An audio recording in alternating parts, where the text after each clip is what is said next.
오늘 밤 당신의 잠은 안녕하신가요? 고요한 밤, 세상 모두가 잠든 깊은 시간, 혹시 당신 홀로 멀뚱멀뚱 눈을 뜬 채 천장만 바라보고 있지는 않으신지요?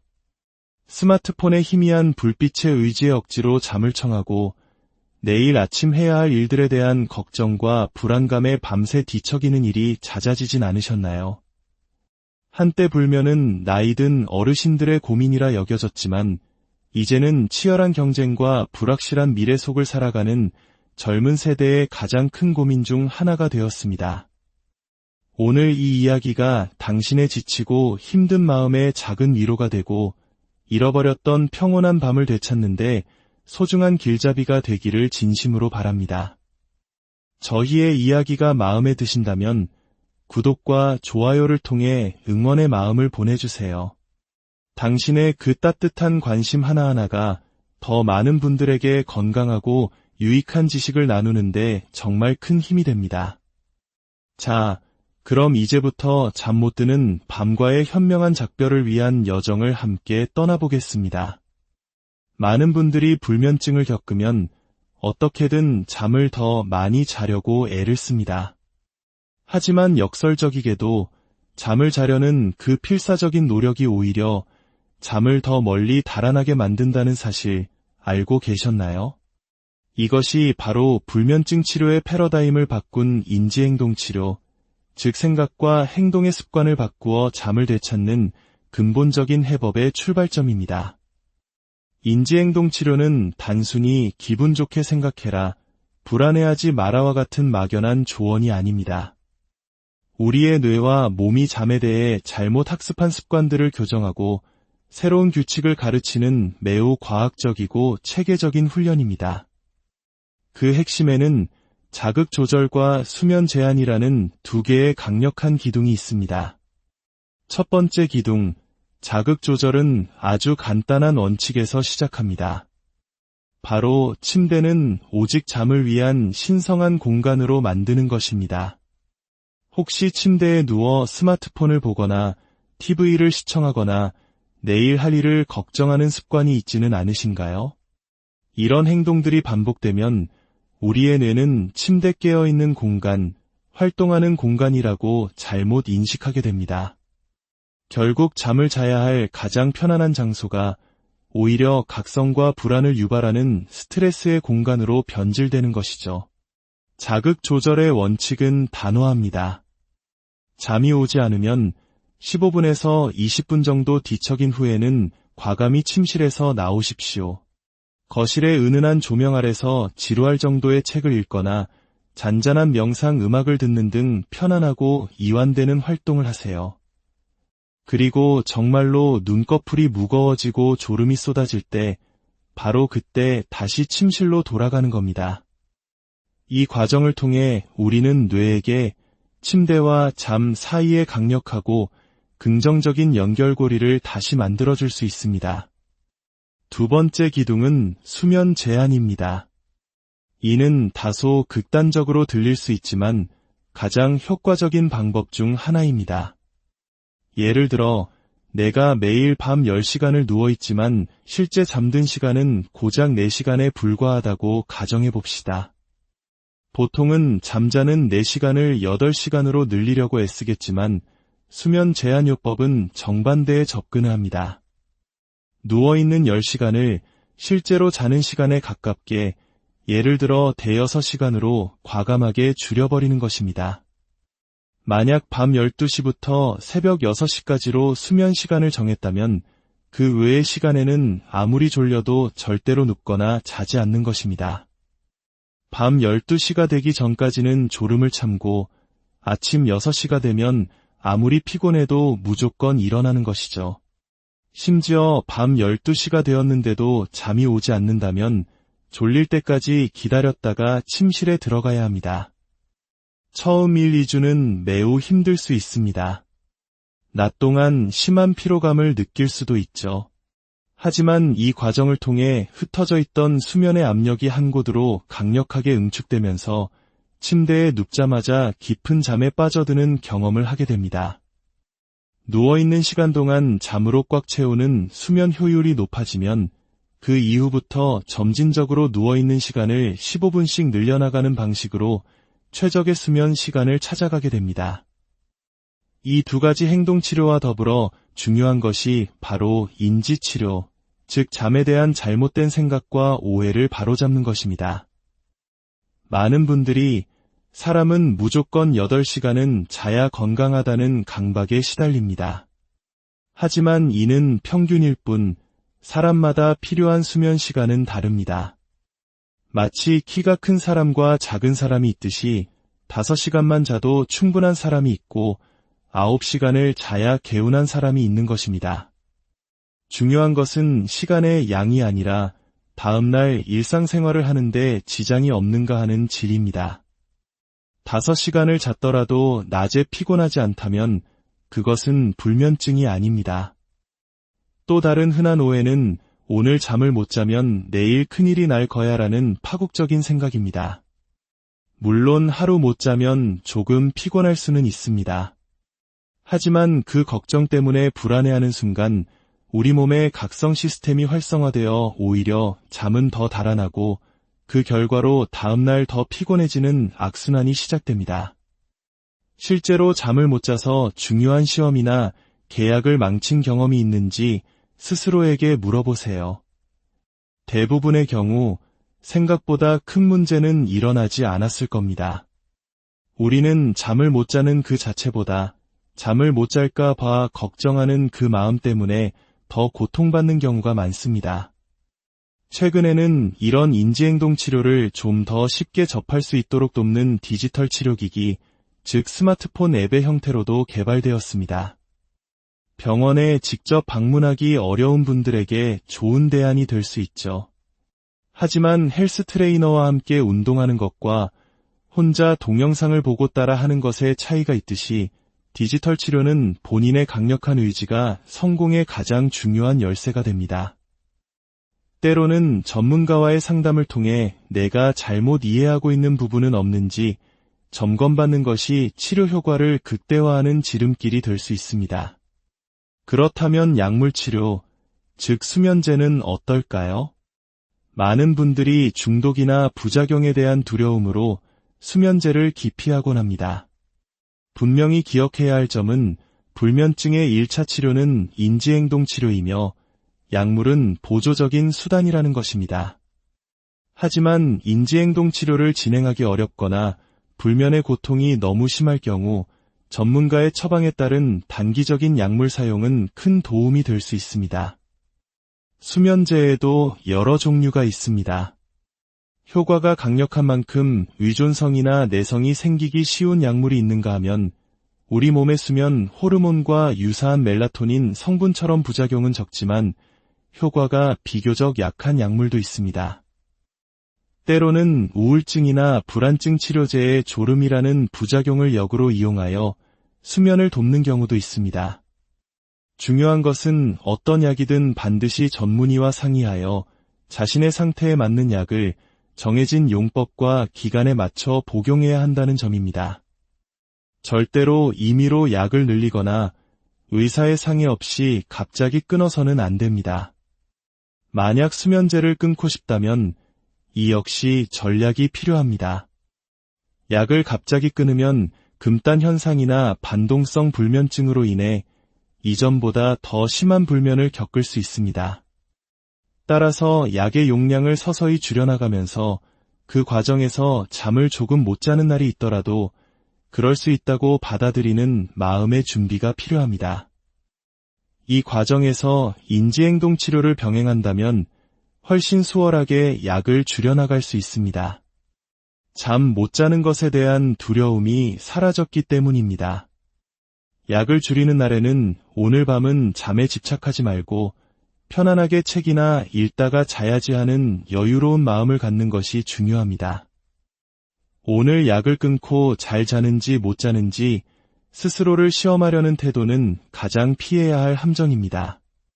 마지막으로 특히 젊은 세대의 불면증을 겪는 분들께 꼭 드리고 싶은 말씀이 있습니다. 수영을 배우려면 물을 두려워하지 않아야 하듯 숙면을 원한다면 잠 못 드는 밤을 두려워하지 말아야 합니다.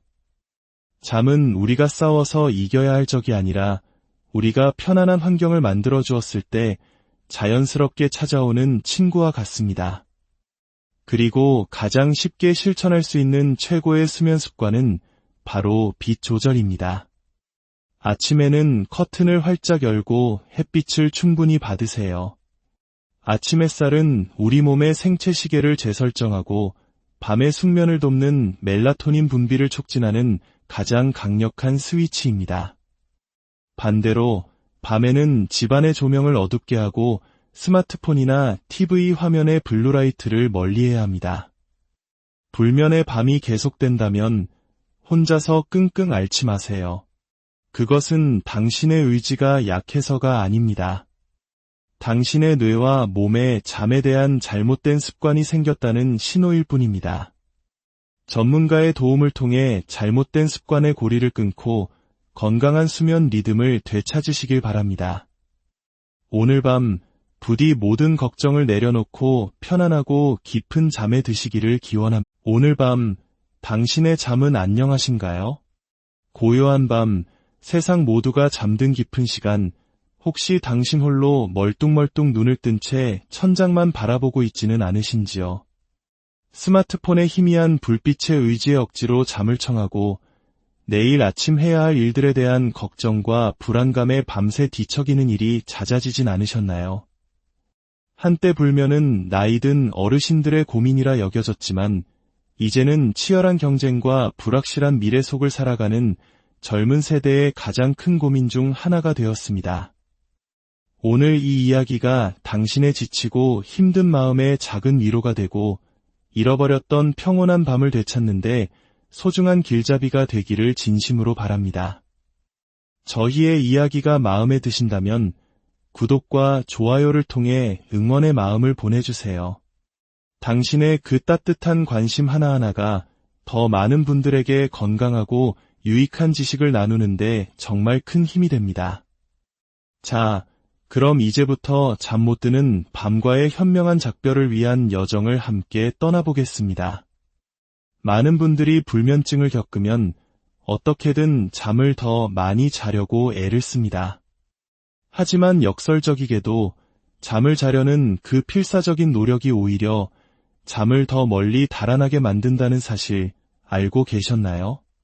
이것이 바로 불면증 치료의 패러다임을 바꾼 인지행동 치료, 즉 생각과 행동의 습관을 바꾸어 잠을 되찾는 근본적인 해법의 출발점입니다.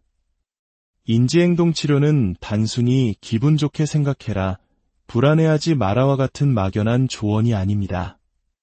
우리의 뇌와 몸이 잠에 대해 잘못 학습한 습관들을 교정하고 새로운 규칙을 가르치는 매우 과학적이고 체계적인 훈련입니다. 그 핵심에는 자극 조절과 수면 제한이라는 두 개의 강력한 기둥이 있습니다.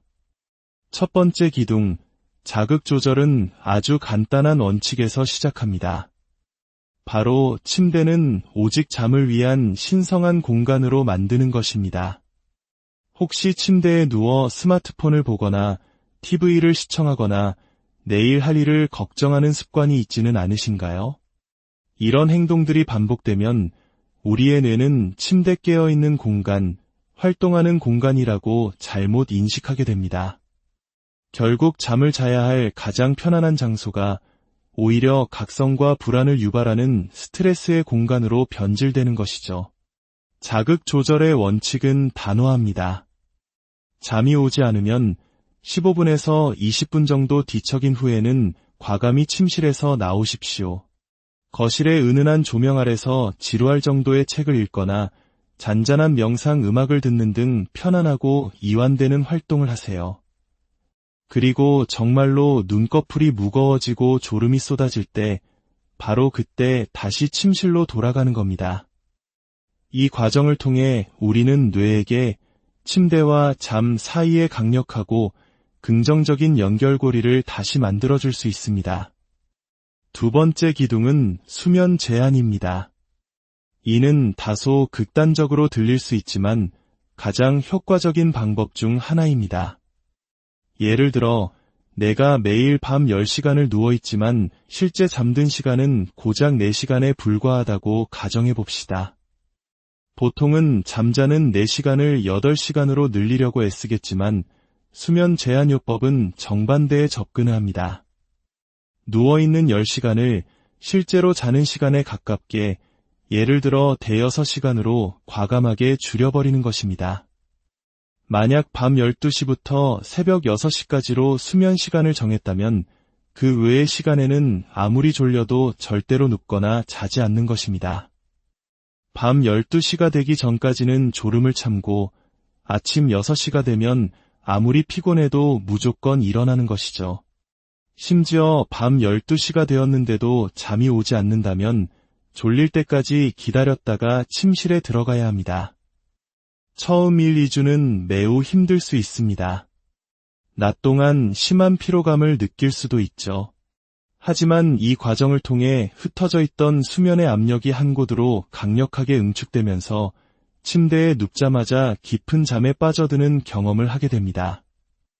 누워있는 시간 동안 잠으로 꽉 채우는 수면 효율이 높아지면 그 이후부터 점진적으로 누워있는 시간을 15분씩 늘려나가는 방식으로 최적의 수면 시간을 찾아가게 됩니다. 이 두 가지 행동치료와 더불어 중요한 것이 바로 인지치료, 즉 잠에 대한 잘못된 생각과 오해를 바로잡는 것입니다. 많은 분들이 사람은 무조건 8시간은 자야 건강하다는 강박에 시달립니다. 하지만 이는 평균일 뿐 사람마다 필요한 수면 시간은 다릅니다. 마치 키가 큰 사람과 작은 사람이 있듯이 5시간만 자도 충분한 사람이 있고 9시간을 자야 개운한 사람이 있는 것입니다. 중요한 것은 시간의 양이 아니라 다음날 일상생활을 하는데 지장이 없는가 하는 질입니다. 5시간을 잤더라도 낮에 피곤하지 않다면 그것은 불면증이 아닙니다. 또 다른 흔한 오해는 오늘 잠을 못 자면 내일 큰일이 날 거야라는 파국적인 생각입니다. 물론 하루 못 자면 조금 피곤할 수는 있습니다. 하지만 그 걱정 때문에 불안해하는 순간 우리 몸의 각성 시스템이 활성화되어 오히려 잠은 더 달아나고 그 결과로 다음날 더 피곤해지는 악순환이 시작됩니다. 실제로 잠을 못 자서 중요한 시험이나 계약을 망친 경험이 있는지 스스로에게 물어보세요. 대부분의 경우 생각보다 큰 문제는 일어나지 않았을 겁니다. 우리는 잠을 못 자는 그 자체보다 잠을 못 잘까 봐 걱정하는 그 마음 때문에 더 고통받는 경우가 많습니다. 최근에는 이런 인지행동 치료를 좀 더 쉽게 접할 수 있도록 돕는 디지털 치료기기, 즉 스마트폰 앱의 형태로도 개발되었습니다. 병원에 직접 방문하기 어려운 분들에게 좋은 대안이 될 수 있죠. 하지만 헬스 트레이너와 함께 운동하는 것과 혼자 동영상을 보고 따라 하는 것에 차이가 있듯이 디지털 치료는 본인의 강력한 의지가 성공의 가장 중요한 열쇠가 됩니다. 때로는 전문가와의 상담을 통해 내가 잘못 이해하고 있는 부분은 없는지 점검받는 것이 치료 효과를 극대화하는 지름길이 될 수 있습니다. 그렇다면 약물치료, 즉 수면제는 어떨까요? 많은 분들이 중독이나 부작용에 대한 두려움으로 수면제를 기피하곤 합니다. 분명히 기억해야 할 점은 불면증의 1차 치료는 인지행동 치료이며 약물은 보조적인 수단이라는 것입니다.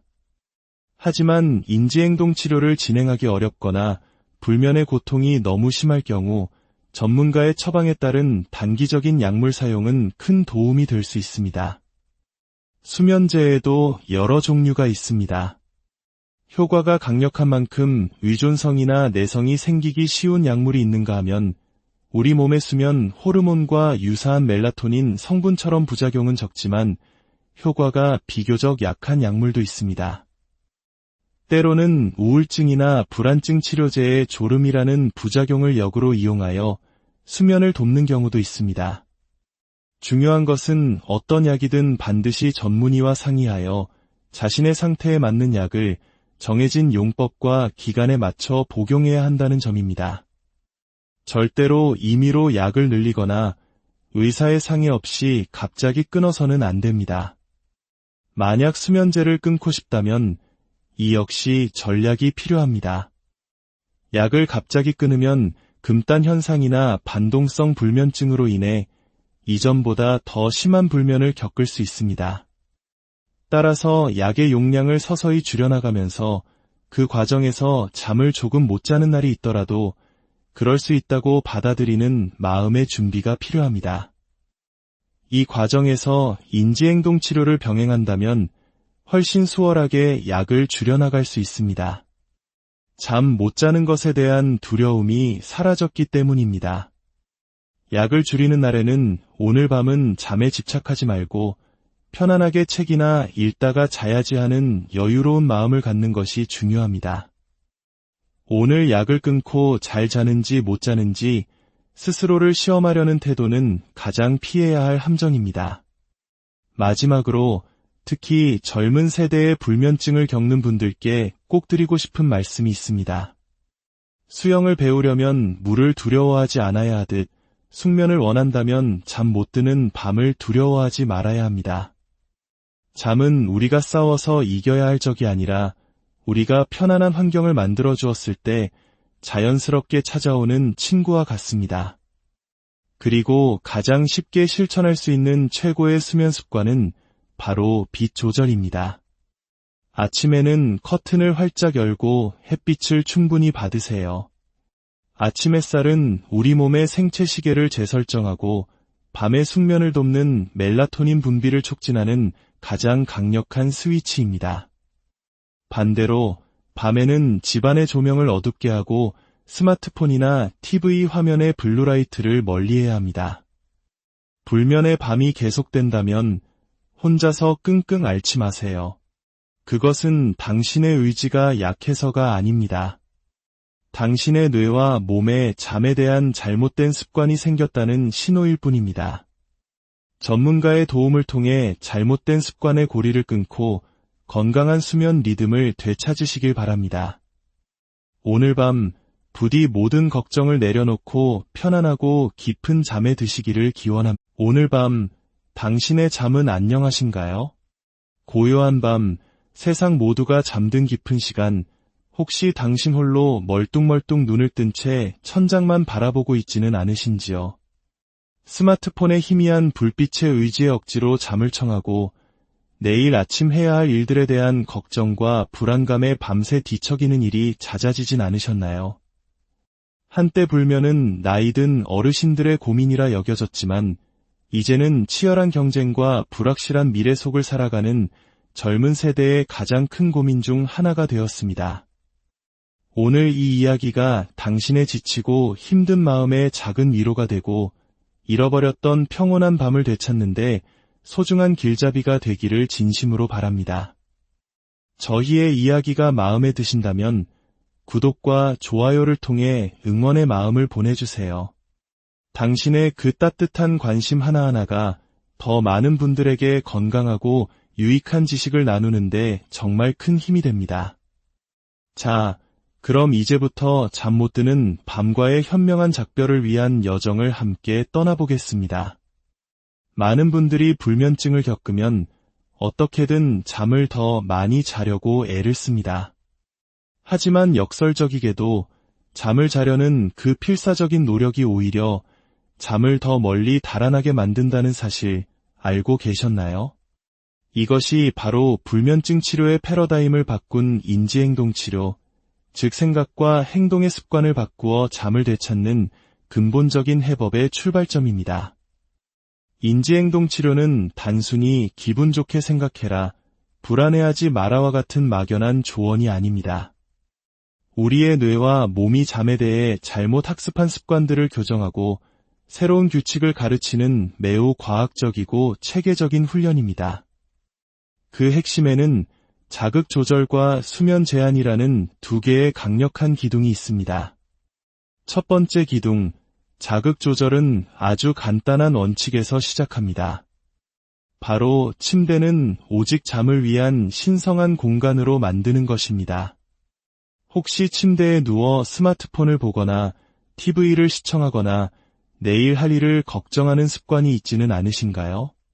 이런 행동들이 반복되면 우리의 뇌는 침대 깨어있는 공간, 활동하는 공간이라고 잘못 인식하게 됩니다. 결국 잠을 자야 할 가장 편안한 장소가 오히려 각성과 불안을 유발하는 스트레스의 공간으로 변질되는 것이죠. 자극 조절의 원칙은 단호합니다.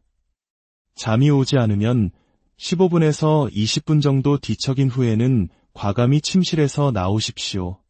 거실의 은은한 조명 아래서 지루할 정도의 책을 읽거나 잔잔한 명상 음악을 듣는 등 편안하고 이완되는 활동을 하세요. 그리고 정말로 눈꺼풀이 무거워지고 졸음이 쏟아질 때 바로 그때 다시 침실로 돌아가는 겁니다. 이 과정을 통해 우리는 뇌에게 침대와 잠 사이의 강력하고 긍정적인 연결고리를 다시 만들어줄 수 있습니다. 두 번째 기둥은 수면 제한입니다.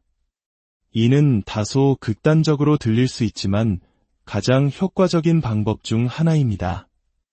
예를 들어 내가 매일 밤 10시간을 누워있지만 실제 잠든 시간은 고작 4시간에 불과하다고 가정해 봅시다. 보통은 잠자는 4시간을 8시간으로 늘리려고 애쓰겠지만 수면 제한요법은 정반대에 접근을 합니다. 누워있는 10시간을 실제로 자는 시간에 가깝게 예를 들어 대여섯 시간으로 과감하게 줄여버리는 것입니다. 만약 밤 12시부터 새벽 6시까지로 수면 시간을 정했다면 그 외의 시간에는 아무리 졸려도 절대로 눕거나 자지 않는 것입니다. 밤 12시가 되기 전까지는 졸음을 참고 아침 6시가 되면 아무리 피곤해도 무조건 일어나는 것이죠. 심지어 밤 12시가 되었는데도 잠이 오지 않는다면 졸릴 때까지 기다렸다가 침실에 들어가야 합니다. 처음 1, 2주는 매우 힘들 수 있습니다. 낮 동안 심한 피로감을 느낄 수도 있죠. 하지만 이 과정을 통해 흩어져 있던 수면의 압력이 한 곳으로 강력하게 응축되면서 침대에 눕자마자 깊은 잠에 빠져드는 경험을 하게 됩니다. 누워있는 시간 동안 잠으로 꽉 채우는 수면 효율이 높아지면 그 이후부터 점진적으로 누워있는 시간을 15분씩 늘려나가는 방식으로 최적의 수면 시간을 찾아가게 됩니다. 이 두 가지 행동치료와 더불어 중요한 것이 바로 인지치료, 즉 잠에 대한 잘못된 생각과 오해를 바로잡는 것입니다. 많은 분들이 사람은 무조건 8시간은 자야 건강하다는 강박에 시달립니다. 하지만 이는 평균일 뿐 사람마다 필요한 수면 시간은 다릅니다. 마치 키가 큰 사람과 작은 사람이 있듯이 5시간만 자도 충분한 사람이 있고 9시간을 자야 개운한 사람이 있는 것입니다. 중요한 것은 시간의 양이 아니라 다음날 일상생활을 하는데 지장이 없는가 하는 질입니다. 5시간을 잤더라도 낮에 피곤하지 않다면 그것은 불면증이 아닙니다. 또 다른 흔한 오해는 오늘 잠을 못 자면 내일 큰일이 날 거야라는 파국적인 생각입니다. 물론 하루 못 자면 조금 피곤할 수는 있습니다. 하지만 그 걱정 때문에 불안해하는 순간 우리 몸의 각성 시스템이 활성화되어 오히려 잠은 더 달아나고 그 결과로 다음날 더 피곤해지는 악순환이 시작됩니다. 실제로 잠을 못 자서 중요한 시험이나 계약을 망친 경험이 있는지 스스로에게 물어보세요. 대부분의 경우 생각보다 큰 문제는 일어나지 않았을 겁니다. 우리는 잠을 못 자는 그 자체보다 잠을 못 잘까 봐 걱정하는 그 마음 때문에 더 고통받는 경우가 많습니다. 최근에는 이런 인지행동 치료를 좀 더 쉽게 접할 수 있도록 돕는 디지털 치료기기, 즉 스마트폰 앱의 형태로도 개발되었습니다. 병원에 직접 방문하기 어려운 분들에게 좋은 대안이 될 수 있죠. 하지만 헬스 트레이너와 함께 운동하는 것과 혼자 동영상을 보고 따라 하는 것의 차이가 있듯이 디지털 치료는 본인의 강력한 의지가 성공의 가장 중요한 열쇠가 됩니다. 때로는 전문가와의 상담을 통해 내가 잘못 이해하고 있는 부분은 없는지 점검받는 것이 치료 효과를 극대화하는 지름길이 될 수 있습니다. 그렇다면 약물치료, 즉 수면제는 어떨까요? 많은 분들이 중독이나 부작용에 대한 두려움으로 수면제를 기피하곤 합니다. 분명히 기억해야 할 점은 불면증의 1차 치료는 인지행동 치료이며 약물은 보조적인 수단이라는 것입니다. 하지만 인지행동 치료를 진행하기 어렵거나 불면의 고통이 너무 심할 경우 전문가의 처방에 따른 단기적인 약물 사용은 큰 도움이 될 수 있습니다. 수면제에도 여러 종류가 있습니다. 효과가 강력한 만큼 의존성이나 내성이 생기기 쉬운 약물이 있는가 하면 우리 몸의 수면 호르몬과 유사한 멜라토닌 성분처럼 부작용은 적지만 효과가 비교적 약한 약물도 있습니다. 때로는 우울증이나 불안증 치료제의 졸음이라는 부작용을 역으로 이용하여 수면을 돕는 경우도 있습니다. 중요한 것은 어떤 약이든 반드시 전문의와 상의하여 자신의 상태에 맞는 약을 정해진 용법과 기간에 맞춰 복용해야 한다는 점입니다. 절대로 임의로 약을 늘리거나 의사의 상의 없이 갑자기 끊어서는 안 됩니다. 만약 수면제를 끊고 싶다면 이 역시 전략이 필요합니다. 약을 갑자기 끊으면 금단 현상이나 반동성 불면증으로 인해 이전보다 더 심한 불면을 겪을 수 있습니다. 따라서 약의 용량을 서서히 줄여나가면서 그 과정에서 잠을 조금 못 자는 날이 있더라도 그럴 수 있다고 받아들이는 마음의 준비가 필요합니다. 이 과정에서 인지행동 치료를 병행한다면 훨씬 수월하게 약을 줄여나갈 수 있습니다. 잠 못 자는 것에 대한 두려움이 사라졌기 때문입니다. 약을 줄이는 날에는 오늘 밤은 잠에 집착하지 말고 편안하게 책이나 읽다가 자야지 하는 여유로운 마음을 갖는 것이 중요합니다.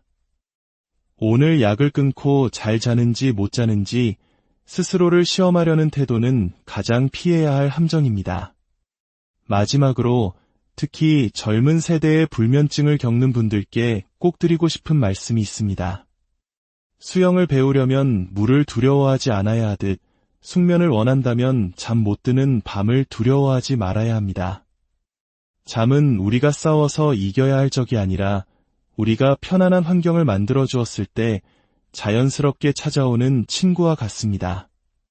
그리고 가장 쉽게 실천할 수 있는 최고의 수면 습관은 바로 빛 조절입니다. 아침에는 커튼을 활짝 열고 햇빛을 충분히 받으세요. 아침 햇살은 우리 몸의 생체 시계를 재설정하고 밤의 숙면을 돕는 멜라토닌 분비를 촉진하는 가장 강력한 스위치입니다. 반대로 밤에는 집안의 조명을 어둡게 하고 스마트폰이나 TV 화면의 블루라이트를 멀리해야 합니다. 불면의 밤이 계속된다면 혼자서 끙끙 앓지 마세요. 그것은 당신의 의지가 약해서가 아닙니다. 당신의 뇌와 몸에 잠에 대한 잘못된 습관이 생겼다는 신호일 뿐입니다. 전문가의 도움을 통해 잘못된 습관의 고리를 끊고 건강한 수면 리듬을 되찾으시길 바랍니다. 오늘 밤 부디 모든 걱정을 내려놓고 편안하고 깊은 잠에 드시기를 기원합니다. 오늘 밤 당신의 잠은 안녕하신가요? 고요한 밤 세상 모두가 잠든 깊은 시간 혹시 당신 홀로 멀뚱멀뚱 눈을 뜬 채 천장만 바라보고 있지는 않으신지요? 스마트폰의 희미한 불빛의 의지에 억지로 잠을 청하고 내일 아침 해야 할 일들에 대한 걱정과 불안감에 밤새 뒤척이는 일이 잦아지진 않으셨나요? 한때 불면은 나이든 어르신들의 고민이라 여겨졌지만 이제는 치열한 경쟁과 불확실한 미래 속을 살아가는 젊은 세대의 가장 큰 고민 중 하나가 되었습니다. 오늘 이 이야기가 당신의 지치고 힘든 마음에 작은 위로가 되고 잃어버렸던 평온한 밤을 되찾는데 소중한 길잡이가 되기를 진심으로 바랍니다. 저희의 이야기가 마음에 드신다면 구독과 좋아요를 통해 응원의 마음을 보내주세요. 당신의 그 따뜻한 관심 하나하나가 더 많은 분들에게 건강하고 유익한 지식을 나누는데 정말 큰 힘이 됩니다. 자, 그럼 이제부터 잠 못 드는 밤과의 현명한 작별을 위한 여정을 함께 떠나보겠습니다. 많은 분들이 불면증을 겪으면 어떻게든 잠을 더 많이 자려고 애를 씁니다. 하지만 역설적이게도 잠을 자려는 그 필사적인 노력이 오히려 잠을 더 멀리 달아나게 만든다는 사실 알고 계셨나요? 이것이 바로 불면증 치료의 패러다임을 바꾼 인지행동 치료, 즉 생각과 행동의 습관을 바꾸어 잠을 되찾는 근본적인 해법의 출발점입니다. 인지행동 치료는 단순히 기분 좋게 생각해라, 불안해하지 마라와 같은 막연한 조언이 아닙니다. 우리의 뇌와 몸이 잠에 대해 잘못 학습한 습관들을 교정하고 새로운 규칙을 가르치는 매우 과학적이고 체계적인 훈련입니다. 그 핵심에는 자극 조절과 수면 제한이라는 두 개의 강력한 기둥이 있습니다. 첫 번째 기둥, 자극 조절은 아주 간단한 원칙에서 시작합니다. 바로 침대는 오직 잠을 위한 신성한 공간으로 만드는 것입니다. 혹시 침대에 누워 스마트폰을 보거나 TV를 시청하거나 내일 할 일을 걱정하는 습관이 있지는 않으신가요? 이런 행동들이 반복되면 우리의 뇌는 침대 깨어있는 공간, 활동하는 공간이라고 잘못 인식하게 됩니다. 결국 잠을 자야 할 가장 편안한 장소가 오히려 각성과 불안을 유발하는 스트레스의 공간으로 변질되는 것이죠. 자극 조절의 원칙은 단호합니다. 잠이 오지 않으면 15분에서 20분 정도 뒤척인 후에는 과감히 침실에서 나오십시오. 거실의 은은한 조명 아래서 지루할 정도의 책을 읽거나 잔잔한 명상 음악을 듣는 등 편안하고 이완되는 활동을 하세요. 그리고 정말로 눈꺼풀이 무거워지고 졸음이 쏟아질 때 바로 그때 다시 침실로 돌아가는 겁니다. 이 과정을 통해 우리는 뇌에게 침대와 잠 사이의 강력하고 긍정적인 연결고리를 다시 만들어줄 수 있습니다. 두 번째 기둥은 수면 제한입니다. 이는 다소 극단적으로 들릴 수 있지만 가장 효과적인 방법 중 하나입니다. 예를 들어 내가 매일 밤 10시간을 누워있지만 실제 잠든 시간은 고작 4시간에 불과하다고 가정해 봅시다. 보통은 잠자는 4시간을 8시간으로 늘리려고 애쓰겠지만 수면 제한요법은 정반대에 접근을 합니다. 누워있는 10시간을 실제로 자는 시간에 가깝게, 예를 들어 대여섯 시간으로 과감하게 줄여버리는 것입니다. 만약 밤 12시부터 새벽 6시까지로 수면 시간을 정했다면 그 외의 시간에는 아무리 졸려도 절대로 눕거나 자지 않는 것입니다. 밤 12시가 되기 전까지는 졸음을 참고 아침 6시가 되면 아무리 피곤해도 무조건 일어나는 것이죠. 심지어 밤 12시가 되었는데도 잠이 오지 않는다면 졸릴 때까지 기다렸다가 침실에 들어가야 합니다.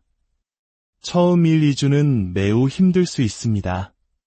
낮 동안 심한 피로감을 느낄 수도 있죠.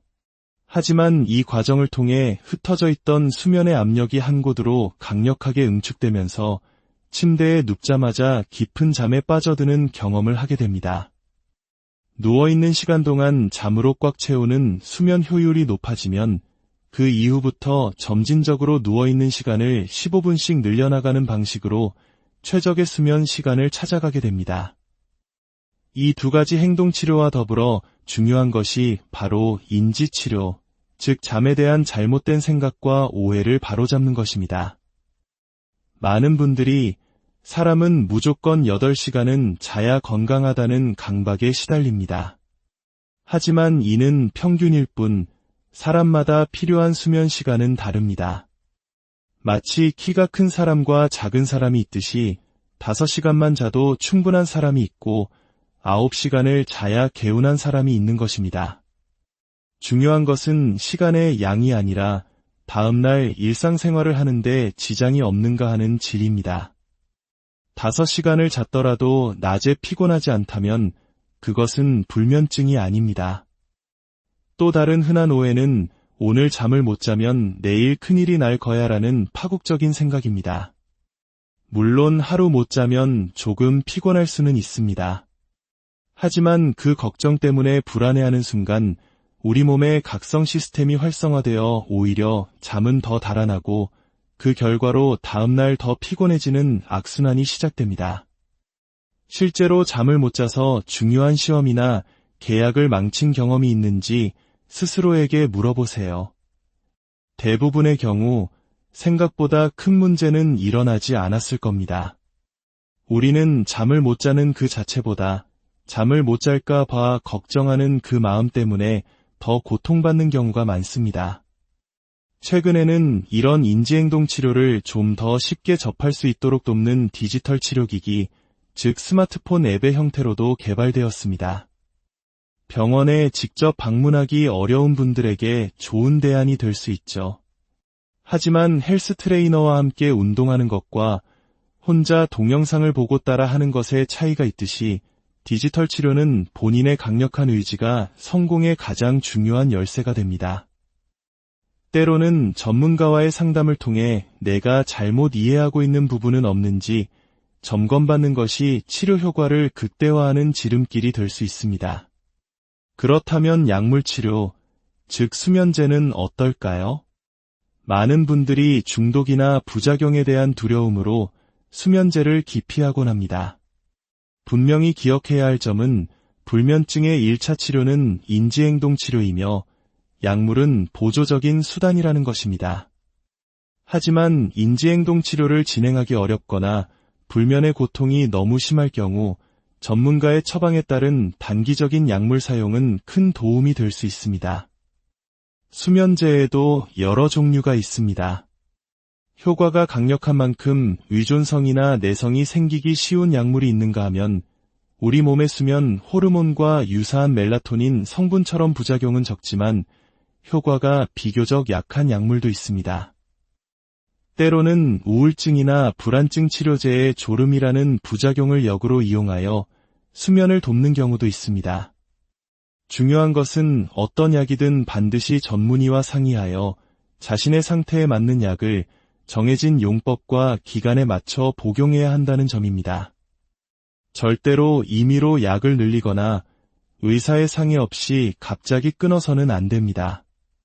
만약 수면제를 끊고 싶다면 이 역시 전략이 필요합니다. 약을 갑자기 끊으면 금단 현상이나 반동성 불면증으로 인해 이전보다 더 심한 불면을 겪을 수 있습니다. 따라서 약의 용량을 서서히 줄여나가면서 그 과정에서 잠을 조금 못 자는 날이 있더라도 그럴 수 있다고 받아들이는 마음의 준비가 필요합니다. 이 과정에서 인지행동 치료를 병행한다면 훨씬 수월하게 약을 줄여나갈 수 있습니다. 잠 못 자는 것에 대한 두려움이 사라졌기 때문입니다. 약을 줄이는 날에는 오늘 밤은 잠에 집착하지 말고 편안하게 책이나 읽다가 자야지 하는 여유로운 마음을 갖는 것이 중요합니다. 오늘 약을 끊고 잘 자는지 못 자는지 스스로를 시험하려는 태도는 가장 피해야 할 함정입니다. 마지막으로 특히 젊은 세대의 불면증을 겪는 분들께 꼭 드리고 싶은 말씀이 있습니다. 수영을 배우려면 물을 두려워하지 않아야 하듯 숙면을 원한다면 잠 못 드는 밤을 두려워하지 말아야 합니다. 잠은 우리가 싸워서 이겨야 할 적이 아니라 우리가 편안한 환경을 만들어 주었을 때 자연스럽게 찾아오는 친구와 같습니다. 그리고 가장 쉽게 실천할 수 있는 최고의 수면 습관은 바로 빛 조절입니다. 아침에는 커튼을 활짝 열고 햇빛을 충분히 받으세요. 아침 햇살은 우리 몸의 생체 시계를 재설정하고 밤의 숙면을 돕는 멜라토닌 분비를 촉진하는 가장 강력한 스위치입니다. 반대로 밤에는 집안의 조명을 어둡게 하고 스마트폰이나 TV 화면의 블루라이트를 멀리해야 합니다. 불면의 밤이 계속된다면 혼자서 끙끙 앓지 마세요. 그것은 당신의 의지가 약해서가 아닙니다. 당신의 뇌와 몸에 잠에 대한 잘못된 습관이 생겼다는 신호일 뿐입니다. 전문가의 도움을 통해 잘못된 습관의 고리를 끊고 건강한 수면 리듬을 되찾으시길 바랍니다. 오늘 밤 부디 모든 걱정을 내려놓고 편안하고 깊은 잠에 드시기를 기원합니다. 오늘 밤 당신의 잠은 안녕하신가요? 고요한 밤, 세상 모두가 잠든 깊은 시간, 혹시 당신 홀로 멀뚱멀뚱 눈을 뜬 채 천장만 바라보고 있지는 않으신지요? 스마트폰의 희미한 불빛의 의지에 억지로 잠을 청하고 내일 아침 해야 할 일들에 대한 걱정과 불안감에 밤새 뒤척이는 일이 잦아지진 않으셨나요? 한때 불면은 나이든 어르신들의 고민이라 여겨졌지만 이제는 치열한 경쟁과 불확실한 미래 속을 살아가는 젊은 세대의 가장 큰 고민 중 하나가 되었습니다. 오늘 이 이야기가 당신의 지치고 힘든 마음에 작은 위로가 되고 잃어버렸던 평온한 밤을 되찾는데 소중한 길잡이가 되기를 진심으로 바랍니다. 저희의 이야기가 마음에 드신다면 구독과 좋아요를 통해 응원의 마음을 보내주세요. 당신의 그 따뜻한 관심 하나하나가 더 많은 분들에게 건강하고 유익한 지식을 나누는데 정말 큰 힘이 됩니다. 자, 그럼 이제부터 잠 못 드는 밤과의 현명한 작별을 위한 여정을 함께 떠나보겠습니다. 많은 분들이 불면증을 겪으면 어떻게든 잠을 더 많이 자려고 애를 씁니다. 하지만 역설적이게도 잠을 자려는 그 필사적인 노력이 오히려 잠을 더 멀리 달아나게 만든다는 사실 알고 계셨나요?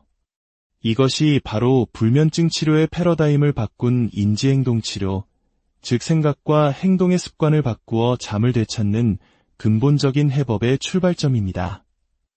인지행동 치료는 단순히 기분 좋게 생각해라, 불안해하지 마라와 같은 막연한 조언이 아닙니다. 우리의 뇌와 몸이 잠에 대해 잘못 학습한 습관들을 교정하고 새로운 규칙을 가르치는 매우 과학적이고 체계적인 훈련입니다. 그 핵심에는 자극 조절과 수면 제한이라는 두 개의 강력한 기둥이 있습니다. 첫 번째 기둥, 자극 조절은 아주 간단한 원칙에서 시작합니다. 바로 침대는 오직 잠을 위한 신성한 공간으로 만드는 것입니다. 혹시 침대에 누워 스마트폰을 보거나 TV를 시청하거나 내일 할 일을 걱정하는 습관이 있지는 않으신가요? 이런 행동들이 반복되면 우리의 뇌는 침대 깨어있는 공간, 활동하는 공간이라고 잘못 인식하게 됩니다. 결국 잠을 자야 할 가장 편안한 장소가 오히려 각성과 불안을 유발하는 스트레스의 공간으로 변질되는 것이죠. 자극 조절의 원칙은 단호합니다. 잠이 오지 않으면 15분에서 20분 정도 뒤척인 후에는 과감히 침실에서 나오십시오. 거실의 은은한 조명 아래서 지루할 정도의 책을 읽거나 잔잔한 명상 음악을 듣는 등 편안하고 이완되는 활동을 하세요. 그리고 정말로 눈꺼풀이 무거워지고 졸음이 쏟아질 때 바로 그때 다시 침실로 돌아가는 겁니다.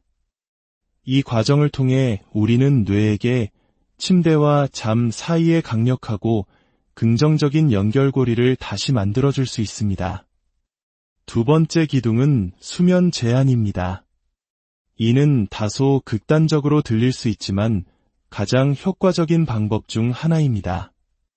예를 들어 내가 매일 밤 10시간을 누워있지만 실제 잠든 시간은 고작 4시간에 불과하다고 가정해 봅시다. 보통은 잠자는 4시간을 8시간으로 늘리려고 애쓰겠지만 수면 제한요법은 정반대에 접근을 합니다. 누워있는 10시간을 실제로 자는 시간에 가깝게, 예를 들어 대여섯 시간으로 과감하게 줄여버리는 것입니다. 만약 밤 12시부터 새벽 6시까지로 수면 시간을 정했다면 그 외의 시간에는 아무리 졸려도 절대로 눕거나 자지 않는 것입니다.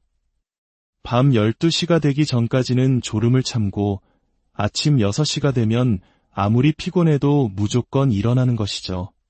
심지어 밤 12시가 되었는데도 잠이 오지 않는다면 졸릴 때까지 기다렸다가 침실에 들어가야 합니다. 처음 1, 2주는 매우 힘들 수 있습니다. 낮 동안 심한 피로감을 느낄 수도 있죠. 하지만 이 과정을 통해 흩어져 있던 수면의 압력이 한 곳으로 강력하게 응축되면서 침대에 눕자마자 깊은 잠에 빠져드는 경험을 하게 됩니다. 누워있는 시간 동안 잠으로 꽉 채우는 수면 효율이 높아지면 그 이후부터 점진적으로 누워있는 시간을 15분씩 늘려나가는 방식으로 최적의 수면 시간을 찾아가게 됩니다. 이 두 가지 행동치료와 더불어 중요한 것이 바로 인지치료, 즉 잠에 대한 잘못된 생각과 오해를 바로잡는 것입니다. 많은 분들이 사람은 무조건 8시간은 자야 건강하다는 강박에 시달립니다. 하지만 이는 평균일 뿐 사람마다 필요한 수면 시간은 다릅니다. 마치 키가 큰 사람과 작은 사람이 있듯이 5시간만 자도 충분한 사람이 있고 9시간을 자야 개운한 사람이 있는 것입니다. 중요한 것은 시간의 양이 아니라 다음날 일상생활을 하는데 지장이 없는가 하는 질입니다. 5시간을 잤더라도 낮에 피곤하지 않다면 그것은 불면증이 아닙니다. 또 다른 흔한 오해는 오늘 잠을 못 자면 내일 큰일이 날 거야라는 파국적인 생각입니다. 물론 하루 못 자면 조금 피곤할 수는 있습니다. 하지만 그 걱정 때문에 불안해하는 순간 우리 몸의 각성 시스템이 활성화되어 오히려 잠은 더 달아나고 그 결과로 다음날 더 피곤해지는 악순환이 시작됩니다. 실제로 잠을 못 자서 중요한 시험이나 계약을 망친 경험이 있는지 스스로에게 물어보세요. 대부분의 경우 생각보다 큰 문제는 일어나지 않았을 겁니다. 우리는 잠을 못 자는 그 자체보다 잠을 못 잘까 봐 걱정하는 그 마음 때문에 더 고통받는 경우가 많습니다. 최근에는 이런 인지행동 치료를 좀 더 쉽게 접할 수 있도록 돕는 디지털 치료기기, 즉 스마트폰 앱의 형태로도 개발되었습니다. 병원에 직접 방문하기 어려운 분들에게 좋은 대안이 될 수 있죠. 하지만 헬스 트레이너와 함께 운동하는 것과 혼자 동영상을 보고 따라 하는 것의 차이가 있듯이 디지털 치료는 본인의 강력한 의지가 성공의 가장 중요한 열쇠가 됩니다. 때로는 전문가와의 상담을 통해 내가 잘못 이해하고 있는 부분은 없는지 점검받는 것이 치료 효과를 극대화하는 지름길이 될 수 있습니다. 그렇다면 약물치료, 즉 수면제는 어떨까요? 많은 분들이 중독이나 부작용에 대한 두려움으로 수면제를 기피하곤 합니다. 분명히 기억해야 할 점은 불면증의 1차 치료는 인지행동 치료이며 약물은 보조적인 수단이라는 것입니다. 하지만 인지행동 치료를 진행하기 어렵거나 불면의 고통이 너무 심할 경우 전문가의 처방에 따른 단기적인 약물 사용은 큰 도움이 될 수 있습니다. 수면제에도 여러 종류가 있습니다. 효과가 강력한 만큼 의존성이나 내성이 생기기 쉬운 약물이 있는가 하면 우리 몸에 수면 호르몬과 유사한 멜라토닌 성분처럼 부작용은 적지만 효과가 비교적 약한 약물도 있습니다. 때로는 우울증이나 불안증 치료제의 졸음이라는 부작용을 역으로 이용하여 수면을 돕는 경우도 있습니다. 중요한 것은 어떤 약이든 반드시 전문의와 상의하여 자신의 상태에 맞는 약을 정해진 용법과 기간에 맞춰 복용해야 한다는 점입니다. 절대로 임의로 약을 늘리거나 의사의 상의 없이 갑자기 끊어서는 안 됩니다. 만약 수면제를 끊고 싶다면 이 역시 전략이 필요합니다. 약을 갑자기 끊으면 금단 현상이나 반동성 불면증으로 인해 이전보다 더 심한 불면을 겪을 수 있습니다. 따라서 약의 용량을 서서히 줄여나가면서 그 과정에서 잠을 조금 못 자는 날이 있더라도 그럴 수 있다고 받아들이는 마음의 준비가 필요합니다. 이 과정에서 인지행동 치료를 병행한다면 훨씬 수월하게 약을 줄여나갈 수 있습니다. 잠 못 자는 것에 대한 두려움이 사라졌기 때문입니다. 약을 줄이는 날에는 오늘 밤은 잠에 집착하지 말고 편안하게 책이나 읽다가 자야지 하는 여유로운 마음을 갖는 것이 중요합니다. 오늘 약을 끊고 잘 자는지 못 자는지 스스로를 시험하려는 태도는 가장 피해야 할 함정입니다. 마지막으로 특히 젊은 세대의 불면증을 겪는 분들께 꼭 드리고 싶은 말씀이 있습니다. 수영을 배우려면 물을 두려워하지 않아야 하듯 숙면을 원한다면 잠 못 드는 밤을 두려워하지 말아야 합니다. 잠은 우리가 싸워서 이겨야 할 적이 아니라 우리가 편안한 환경을 만들어 주었을 때 자연스럽게 찾아오는 친구와 같습니다. 그리고 가장 쉽게 실천할 수 있는 최고의 수면 습관은 바로 빛 조절입니다. 아침에는 커튼을 활짝 열고 햇빛을 충분히 받으세요. 아침 햇살은 우리 몸의 생체 시계를 재설정하고 밤의 숙면을 돕는 멜라토닌 분비를 촉진하는 가장 강력한 스위치입니다. 반대로 밤에는 집안의 조명을 어둡게 하고 스마트폰이나 TV 화면의 블루라이트를 멀리해야 합니다. 불면의 밤이 계속된다면 혼자서 끙끙 앓지 마세요. 그것은 당신의 의지가 약해서가 아닙니다. 당신의 뇌와 몸에 잠에 대한 잘못된 습관이 생겼다는 신호일 뿐입니다. 전문가의 도움을 통해 잘못된 습관의 고리를 끊고 건강한 수면 리듬을 되찾으시길 바랍니다. 오늘 밤 부디 모든 걱정을 내려놓고 편안하고 깊은 잠에 드시기를 기원합니다. 오늘 밤 당신의 잠은 안녕하신가요? 고요한 밤 세상 모두가 잠든 깊은 시간, 혹시 당신 홀로 멀뚱멀뚱 눈을 뜬 채 천장만 바라보고 있지는 않으신지요? 스마트폰의 희미한 불빛에 의지해 억지로 잠을 청하고 내일 아침 해야 할 일들에 대한 걱정과 불안감에 밤새 뒤척이는 일이 잦아지진 않으셨나요? 한때 불면은 나이든 어르신들의 고민이라 여겨졌지만 이제는 치열한 경쟁과 불확실한 미래 속을 살아가는 젊은 세대의 가장 큰 고민 중 하나가 되었습니다. 오늘 이 이야기가 당신의 지치고 힘든 마음에 작은 위로가 되고 잃어버렸던 평온한 밤을 되찾는데 소중한 길잡이가 되기를 진심으로 바랍니다. 저희의 이야기가 마음에 드신다면 구독과 좋아요를 통해 응원의 마음을 보내주세요. 당신의 그 따뜻한 관심 하나하나가 더 많은 분들에게 건강하고 유익한 지식을 나누는데 정말 큰 힘이 됩니다. 자, 그럼 이제부터 잠 못 드는 밤과의 현명한 작별을 위한 여정을 함께 떠나보겠습니다. 많은 분들이 불면증을 겪으면 어떻게든 잠을 더 많이 자려고 애를 씁니다. 하지만 역설적이게도 잠을 자려는 그 필사적인 노력이 오히려 잠을 더 멀리 달아나게 만든다는 사실 알고 계셨나요?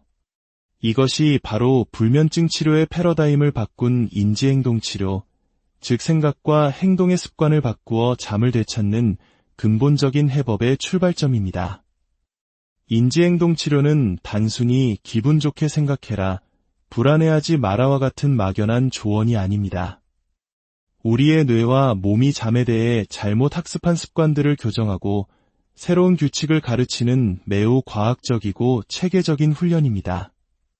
그 핵심에는 자극 조절과 수면 제한이라는 두 개의 강력한 기둥이 있습니다. 첫 번째 기둥, 자극 조절은 아주 간단한 원칙에서 시작합니다. 바로 침대는 오직 잠을 위한 신성한 공간으로 만드는 것입니다. 혹시 침대에 누워 스마트폰을 보거나 TV를 시청하거나 내일 할 일을 걱정하는 습관이 있지는 않으신가요? 이런 행동들이 반복되면 우리의 뇌는 침대 깨어있는 공간, 활동하는 공간이라고 잘못 인식하게 됩니다. 결국 잠을 자야 할 가장 편안한 장소가 오히려 각성과 불안을 유발하는 스트레스의 공간으로 변질되는 것이죠. 자극 조절의 원칙은 단호합니다. 잠이 오지 않으면 15분에서 20분 정도 뒤척인 후에는 과감히 침실에서 나오십시오. 거실의 은은한 조명 아래서 지루할 정도의 책을 읽거나 잔잔한 명상 음악을 듣는 등 편안하고 이완되는 활동을 하세요. 그리고 정말로 눈꺼풀이 무거워지고 졸음이 쏟아질 때 바로 그때 다시 침실로 돌아가는 겁니다. 이 과정을 통해 우리는 뇌에게 침대와 잠 사이의 강력하고 긍정적인 연결고리를 다시 만들어줄 수 있습니다. 두 번째 기둥은 수면 제한입니다. 이는 다소 극단적으로 들릴 수 있지만 가장 효과적인 방법 중 하나입니다. 예를 들어 내가 매일 밤 10시간을 누워있지만 실제 잠든 시간은 고작 4시간에 불과하다고 가정해 봅시다. 보통은 잠자는 4시간을 8시간으로 늘리려고 애쓰겠지만 수면 제한요법은 정반대에 접근을 합니다. 누워있는 10시간을 실제로 자는 시간에 가깝게, 예를 들어 대여섯 시간으로 과감하게 줄여버리는 것입니다.